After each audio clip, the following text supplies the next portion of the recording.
ডিগবৈত সংঘটিত হৈছে অগ্নিকাণ্ড 6টাকৈ বাসগৃহ জুইত জাহ গৈছে কিন্তু কি কাৰণত জুই লাগিল সেয়া এতিয়াও জানিব পৰা হোৱা নাই কিন্তু 6টাকৈ বাসগৃহ সম্পূৰ্ণৰূপে ভস্মীভূত হৈছে এই অগ্নিকাণ্ডত ঘটনা ডিগবৈৰ 1 নম্বৰ গোলাইৰ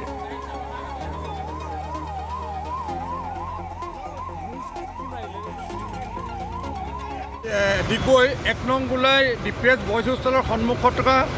স্বৰ্গীয় অপূৰ্ব শইকীয়া ভাড়াঘৰ প্ৰায় 9-10টামান ভাড়াঘৰ আছিলে সম্পূৰ্ণৰূপে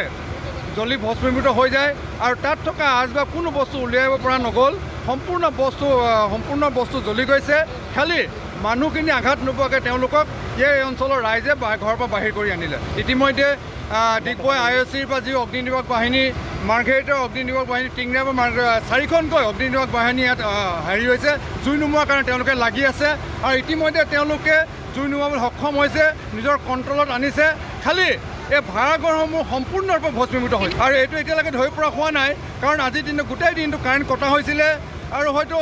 আনুষংগিকভাৱে হয়তো কিবা চাকি তাকিৰ পৰাই হয়তো এই জুই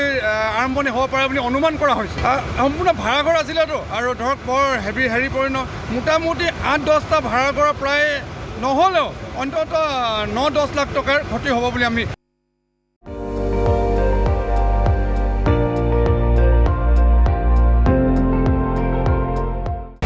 আপুনি চাই আছে ND24 সৰ্বশ্ৰেষ্ঠ নহয় সৰ্বোত্তমৰ দৌৰ